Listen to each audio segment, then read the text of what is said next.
ఇక గోడు వినరు గోస చూడరు పట్టించుకునే ప్రజాప్రతినిధులు దగా పడుతున్న పత్తి రైతులు. ఇక్కడ చూసినలా ఇక పత్తి మీద పెత్తనం అన్నట్టుగా మంచిగా కూర్చున్నారు దళార్లతోటి కుమ్మక్క అవుతున్నాడు ప్రజాప్రతినిధులు.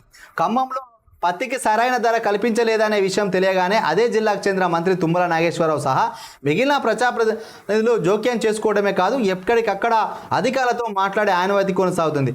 తాజాగా ధరలో కోత పెడుతున్నారని తెలియగానే ఆ జిల్లా కలెక్టర్ మజ్మిల్ ఖాన్ హుటాహుటిన ఖమ్మం యార్డుకు వెళ్లారు.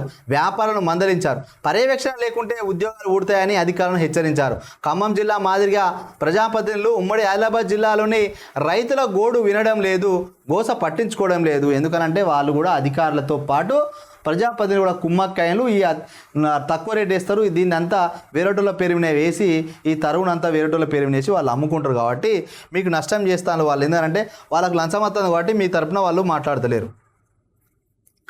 ఎన్నికల్లో ఓట్ల కోసం వచ్చిన నాయకులు హోటళ్ళు కటింగ్లు ల్యాండ్ షాపుల్లో ఫోటోలు దిగుతూ ఫోటోలు ఇచ్చారు. అవసరమైతే పోరాళ్ళ కూడా కడిగిన్లు. మార్కెట్లో ఇంత దోపిడీ జరుగుతున్నా ఎవరు మా గోడు పట్టించుకోవడం లేదు. మేము ఓట్ల కోసమే పనికి వస్తామా? ఓట్ల కోసమే పనికి వస్తారు. మీరు ఓటేసే యంత్రాలు లెక్క. ఎందుకనంటే వాళ్ళకి కావాల్సింది ఓట్లు, సీట్లు, పదవులు. పత్తి కొనుగోలు చేసి నష్టపోయిన వ్యాపారులు లేరు. పత్తి కొనుగోలు చేసి నష్టపోయిన వ్యాపారం లేరట.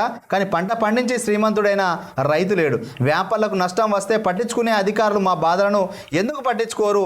మావి బతుకులు కావా? మేము నష్టపోయినా పర్వాలేదా? ఇంకా నిజంగా వాస్తవానికి కాంగ్రెస్ పార్టీ వస్తే రైతులకు మంచి చేస్తానే బాగా ఆశపడ్డారు సార్. దేశం మన తెలంగాణ రాష్ట్రంలో ఉన్న 60% రైతులలో 50% మీకే వేసింది సార్. పాపం కేసీఆర్ రైతు బంధు ఇచ్చిండు, చనిపోయినలకు రైతు బీమా ఇచ్చిండు, పెట్టుబడి సాయం చేసిండు, ఎరువులు సక్రమంగా ఇప్పించిండు, కళ్యాణ లక్ష్మి ఇప్పించిండు. నాగార్జున సార్ ఎన్నికల్లో పోతే ఒక ఇంట్లో అందరికి 5 పథకాలు లబ్ధి చేకున్నాయి. అటు కళ్యాణ లక్ష్మి వచ్చిన వాళ్ళు ఉన్నారు, రైతు బంధు వచ్చిన వాళ్ళు ఉన్నారు, రైతు చచ్చిపోతే రైతు బీమా వచ్చిన వాళ్ళు ఉన్నారు, వాళ్ళ ఇంట్లో పెన్షన్ వచ్చిన వాళ్ళు కూడా ఉన్నారు. అంటే ఈ విధంగా మేము సర్వే చేసినప్పుడు తెలిసింది. కానీ అయినా కూడా నియంత లాంటి కేసీఆర్ పాలన అద్దు, ఇది రేపు రేవంత్ రెడ్డి వచ్చినా కూడా ఇస్తారని చెప్పి మీకు వేసింది సార్. కానీ ఓటేసి గెలిపించిన రైతులు నిజంగా బాధపడుతుంటే చూస్తుంటే వాళ్ళు గోసపడుతుంటే చదివితే మాకే బాధ అనిపిస్తుంది.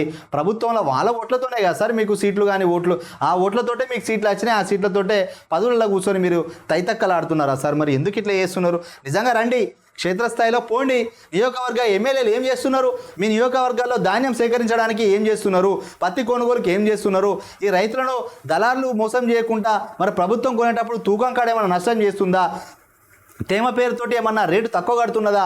నిలదీయండి అధికారులను, కొనిపియండి రైతుల దగ్గర నుంచి. ఎందుకు వాళ్ళు దళాల దగ్గర కొనుక్కోవటానికి చేస్తారు? ఇది ప్రభుత్వ కనీస బాధ్యత కదా. ప్రజాప్రతినిధులుగా మీ బాధ్యత మీరు నెరవేర్చకపోతే ఎట్లా?